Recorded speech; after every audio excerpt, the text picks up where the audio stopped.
This is the Fearless Launching Show. I'm your host, Anne Samoylov. Today, we're talking all about partnerships, especially as they relate to building your list of potential buyers, making more sales when you launch or when you make your products available. So, if that sounds interesting to you and you want to know how to get started today, keep listening.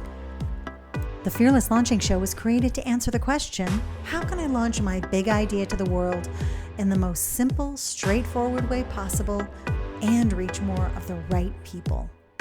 I'm your host, Anne Samoylov, and I've been helping 6- and 7-figure business owners launch for over a decade.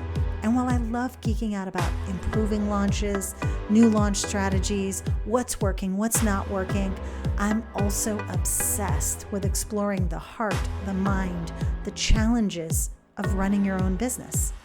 And that's what we're going to do each and every week. I want to show you how to launch that course or coaching program or other creative work and navigate the journey of being an online entrepreneur.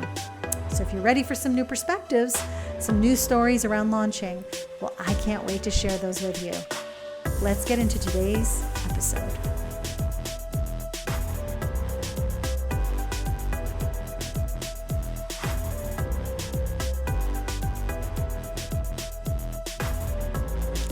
Welcome back to another episode of the podcast. So this week, I know a couple episodes ago during season 5 here, I talked about a partnership, not situation, but just something that really made me realize that I needed to start approaching partnerships and who I support in a different way.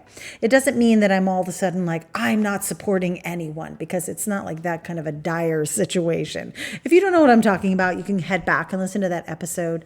I will put it in the show notes if you're curious what I'm talking about. But today, let's just talk about partnering with people and why it can be so powerful to improve your launches, to improve the quality of your list. And instead of just having a list of people who are interested in opening your emails, they're also interested in potentially clicking through and checking out your offers. We want that, right? This is why we partner, so that we can reach these new people that may have never been able to find us, right? Getting in front of other people's audiences has always been a great way to build your list in a way that kind of skips over the super ice cold, someone has to check you out before they put their email in. You are getting it's almost like you get to be a friend of a friend. It's not ice cold, but it's cool to lukewarm. It's a cool to lukewarm introduction. So someone else is vetting you to their audience. And so you do get a little bit of built-in credibility. Oh, they're telling me that I should go check this person out. This is a very common practice, whether you're doing a webinar or whether you're doing some other type of thing, like just a live stream with the person, or you're doing a guest post, because partnering can mean guest posting as well. And I know that guest posting hasn't been talked about as much in the recent years, but man, I remember in the initial days and years of working to kind of create this company and the products and everything, it was all about guest posting. Let's see how many, I got to do a guest post tour. Now, of course, we can do podcast tours and different things like that. But I digress. Okay. So the kind of bottom line reason why we partner with people: free traffic, free leads, and leading to potentially more sales, more qualified sales. But the question becomes, like, if this is such a powerful way to not have to pay for traffic, not have to be on social media all day long, all that kind of stuff, then who do we partner with, right? This is what I was talking about before in my episode, just of things. It was my Q1 business kind of download. You want to find people and companies or businesses or service providers, whatever they call themselves, that serve your same audience. So that's the first criteria. The second, and this is something new for me because initially I was just going to my other course creator friends, not really thinking that everybody, once they have a successful launch, needs to launch that thing for some reason. Like, hey, here's how I launch. But that's okay. And people totally have the right to do that. But now when I partner with people, I'm looking in kind of other segments of other industries. So in another industry, but that also has many of the same people. So for instance, with entrepreneurship or online business owners, obviously, if you're in that space, you want to choose people who serve those same people. Now, yes, you could, your audience and your ideal customer might be a doTERRA purchaser or might really like Starbucks. Are you going to necessarily need to, or like a special coffee company? Obviously, you don't necessarily want to partner with that type of company if you are selling a business program, but other industries that are more personal in nature, you have a little bit of a wider range of things.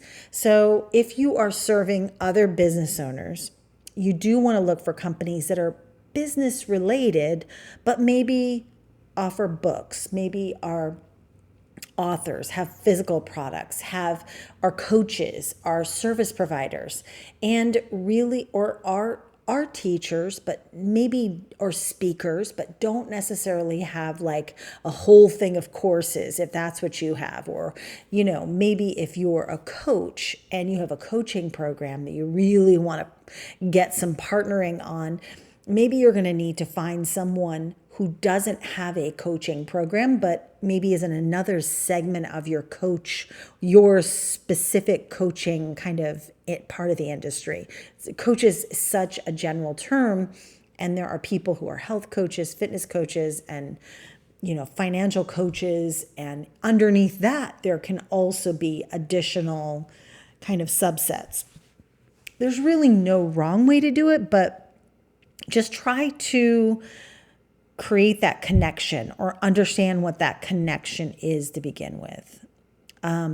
If you're someone who's more of a business to consumer business, so you serve people who aren't necessarily in business, then actually it kind of does leave the room open for you to choose some different, unique type of partners that don't necessarily they don't need to be people in the same business space. Do you know what I mean?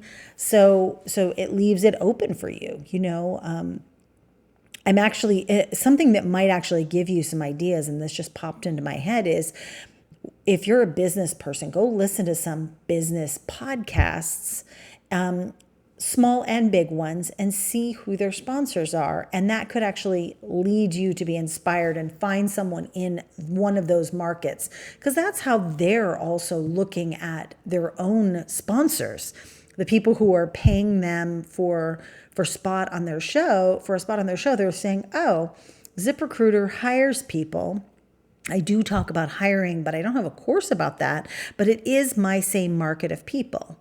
There's a woman who has Mayim Bialik, has the Bialik breakdown or something. I love that podcast. I don't know why the name is escaping me, but she has some really interesting sponsors on that show. And I was like, oh yeah, that's actually a great idea. Like for instance, why would maybe partnering with a co-working space? If you are an entrepreneur, maybe there's a local co-working space that would be willing to either have you come in and teach a workshop or do some sort of lunch and learn or something like that, or another company that would want you to come in and do that. And those can be done virtually and or in person, depending on what's happening in the world. And by the same token, if you are business to consumer, think of things that are kind of related to what you do. And also, like, for instance, if you're someone who coaches people through stress, there might be products and product creators who are creating tools to really help people deal with stress in a different way. And that could be a really unique partnership. There are tons of products out there, even just for stress and for different types of stress, it's wild. So you can really, I would just take some time and I guess your action step really is sit down and ask yourself, am I a business to business provider? Or am I a business to consumer, someone who isn't necessarily in business? And start thinking about some of the big names that come to mind.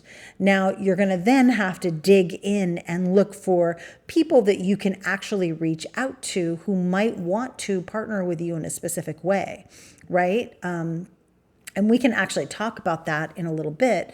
But what we're talking about here when we're talking about partnering is it can be anything from a Facebook Live where you both are together. It can be a webinar that,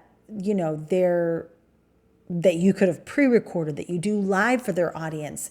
It could be a speaking engagement, like I said. It could be you speaking in front of a mastermind. It could be you creating a training session for a team. There are so many different things that it could be. It can be a guest post. Those are okay, but guest post, it could be, hey, can I be on your, let's do a podcast swap, and I'm going to at the end pitch my program, like for people to apply. So, but I say, if you're going to do a partnership, I am all about webinars and sort of live conversations. So you can choose to do a live workshop or just a live conversation. That would be my recommendation. Okay, so let's say you've got your list of people and you're like, okay, how do I reach out to people for the first time? First of all, awkward is not even the word here. I get how hard it is to reach out. I always feel awkward, even when I know people. So, because you're like, what do I even say? Hey, so what's up?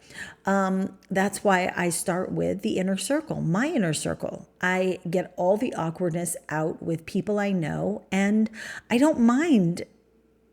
And they don't mind whether I'm a little weird or not, and that allows me just to kind of get into the rhythm of these people. And sometimes your inner circle, now when I say inner circle, they have to be the inner circle and also serve the same audience and not be kind of just like doing exactly what you're doing. If you have a coaching program on mindset and you have another friend who does a coaching program on, financial mindset, maybe that's a little bit too close.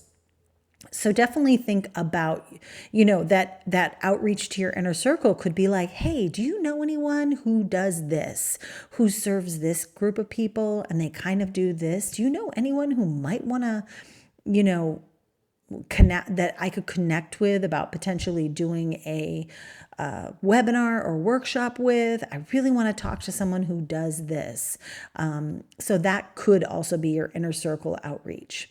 The next layer is that I reach out to people who I know pretty well, let's say online, but maybe we've never done a class together. We've never done any sort of anything like visible, but here's the thing. Once you start doing things visibly with people, it actually really helps the next time you do a partnership or you do like a live workshop with someone or a live conversation with someone. But I definitely do, after that more inner circle of people I've interacted with, people kind of know maybe I'm friends with those people, then I reach out to the next layer.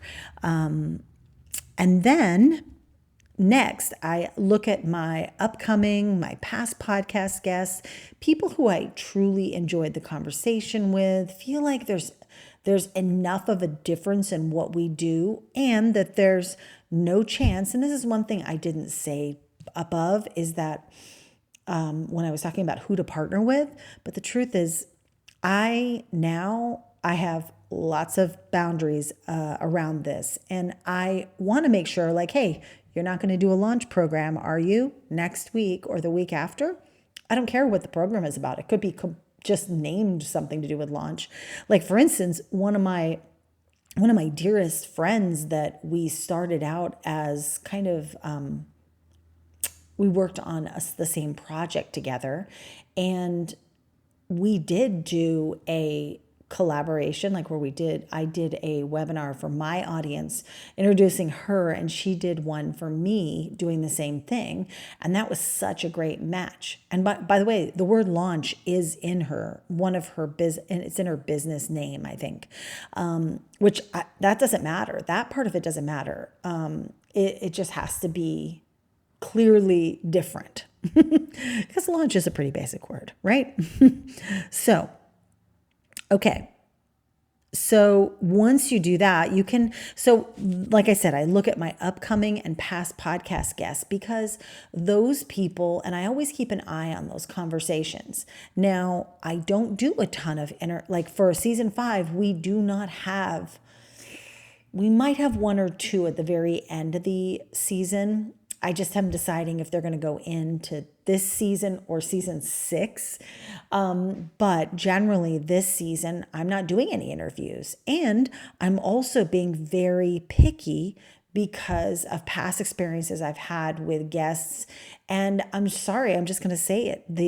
I want a more inclusive interview list. And sometimes I'm just like, I need to say no across the board and kind of create the content and what I want to talk about, and then go look for those people, those interesting people that I want to talk to. And so I don't really love podcast pitches, because unless they're from people that I literally know and they're like, hey, you should really talk to this person. They've got this going on, and they're really interesting because they do this.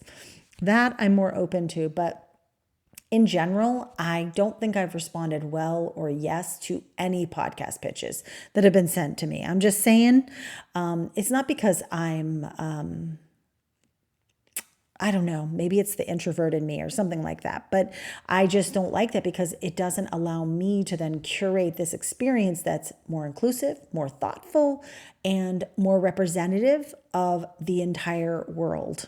Not just, I don't know, Toledo.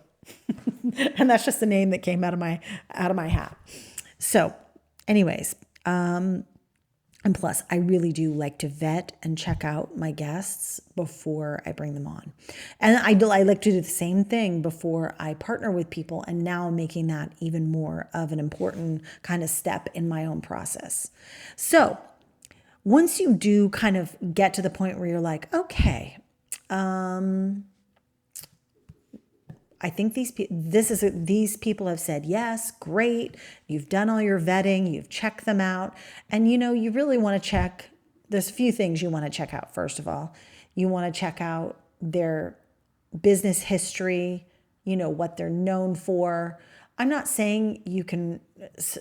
I think it's impossible to cover every single scenario, but really kind of list out the things that are important to you, that if you found out after you partnered with someone that you would be so kind of like, oh my gosh, did I literally just partner with this person and now they're doing this? So like, I don't want to bring politics into this, but I do not often share politics or anything like that online. However, I still do have my own views. And so I want to make sure that the people that I'm speaking to aren't so stuck in what their beliefs are, or have unknown beliefs.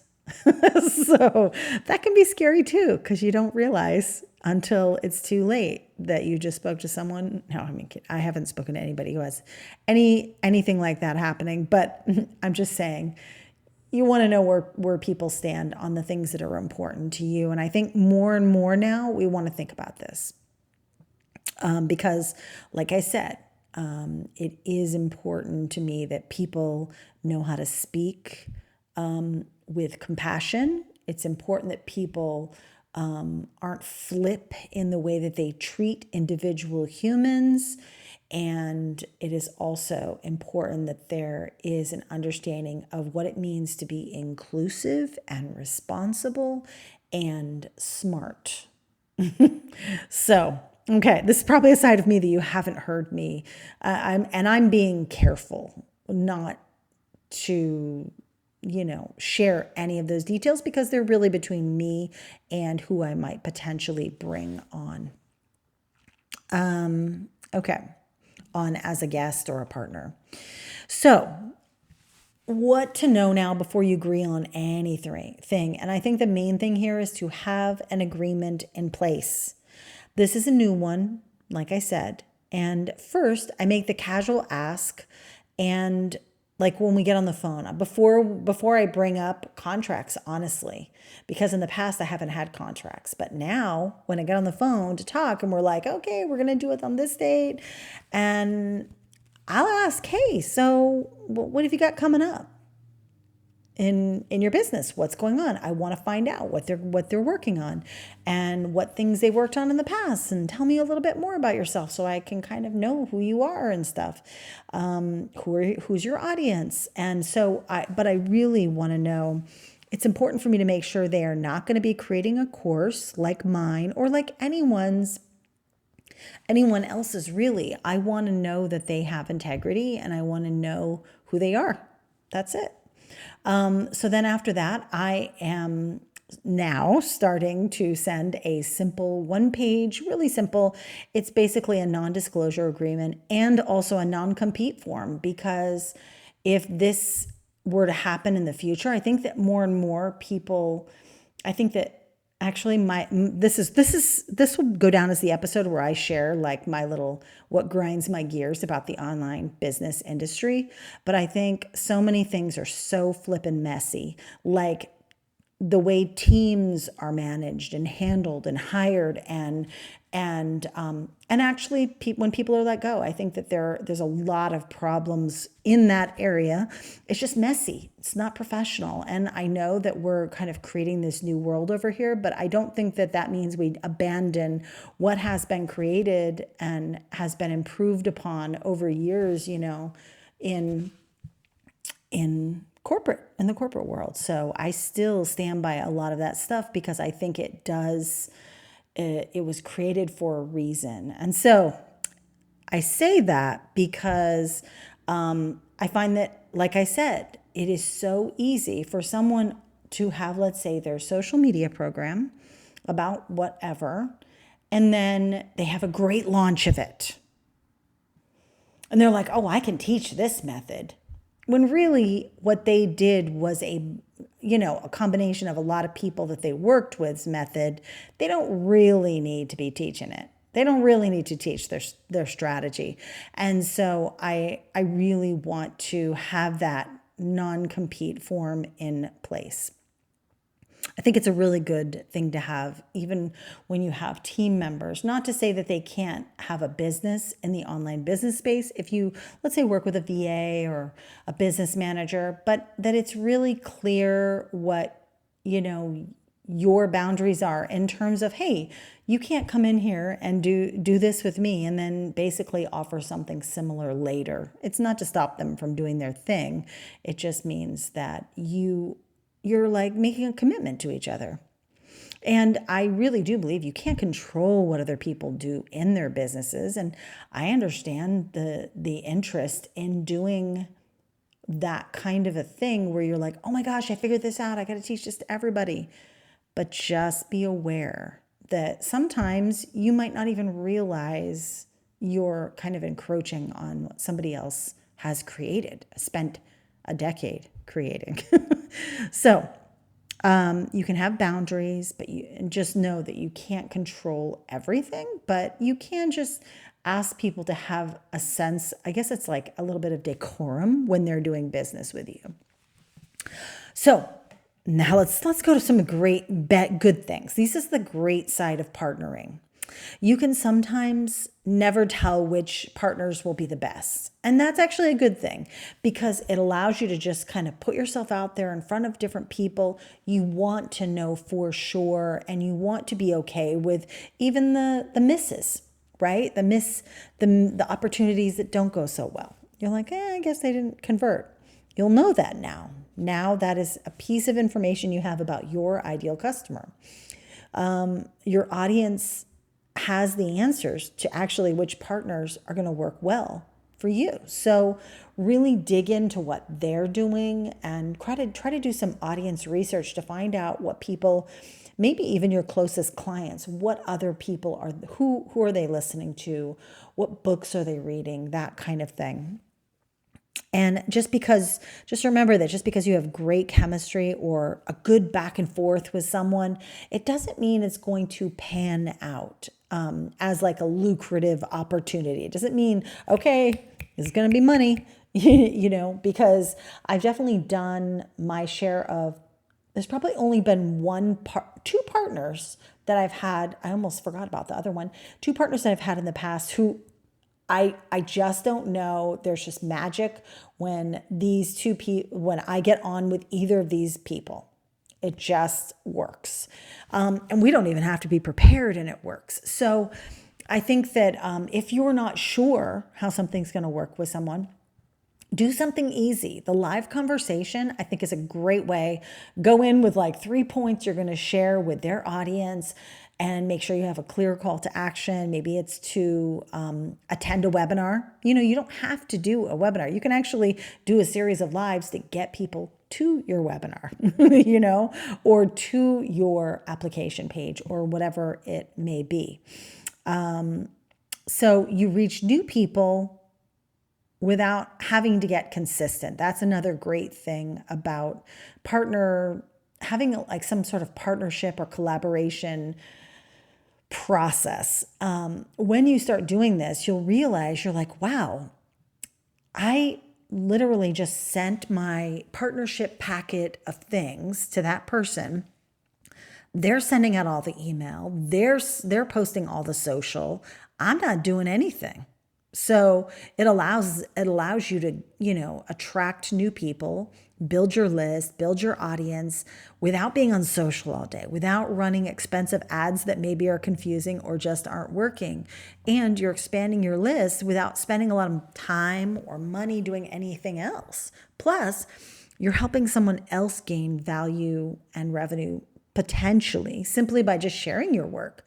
And by the way, this can be the case even if you're just doing a podcast tour and you just say, okay, I have a podcast, but I'm actually going to focus on getting on other people's podcasts, and always have that clear call to action and those 3 things that you can share, and just ask the person if at the very end they can ask you to share those 3 things. And then you'll kind of do your mini live conversation at the very end of your podcast. There's different ways to kind of do this. And when you do go on your podcast, you're like, hey, I'd love to share this. And if anybody from your show or if any of your listeners apply or join or whatever, if you want, I can make you one of our, partners.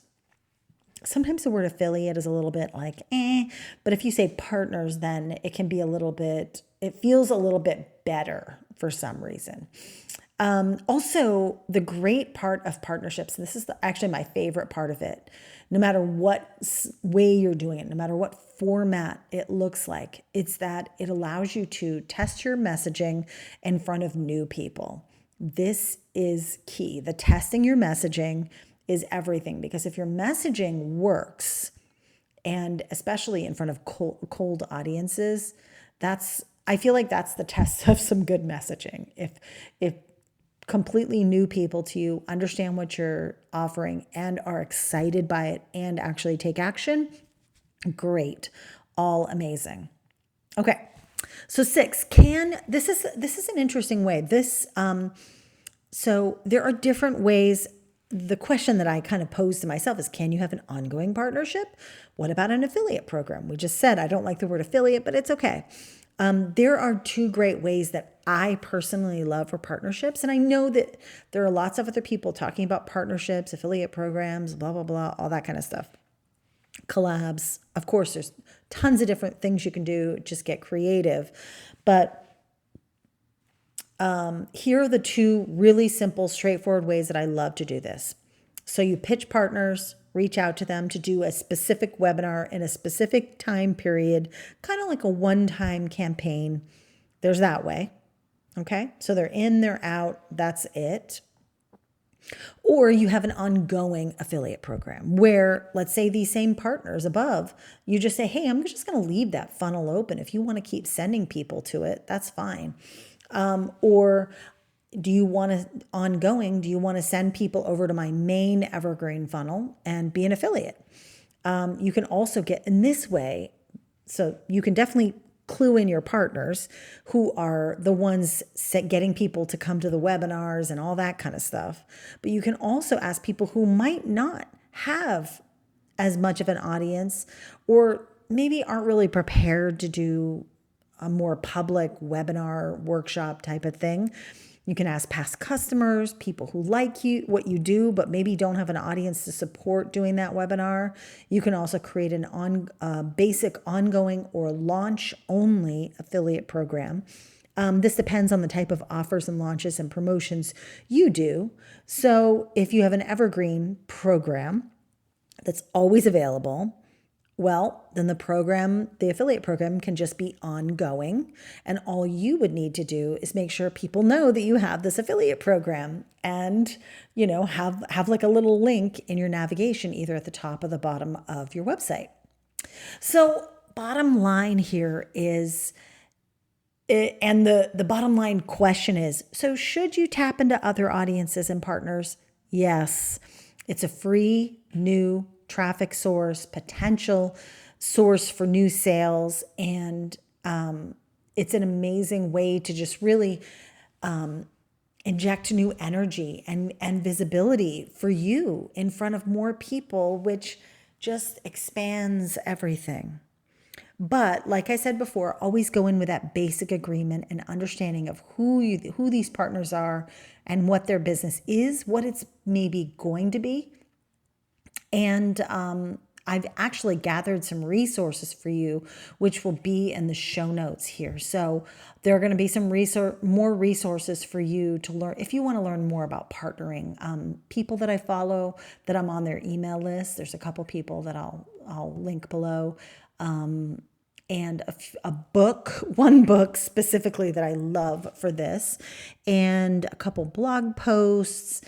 And also, I want to make sure you know that we do cover the basics of really mapping out the whole partnership experience, finding affiliates, even if you don't have a big list or big following.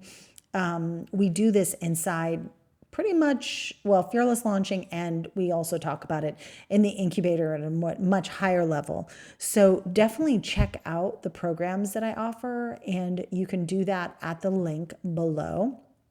I think you can just go to AnnSamoilov.com and it'll bring you to my homepage where there's like programs at the top. So you can just click on that and be good with that.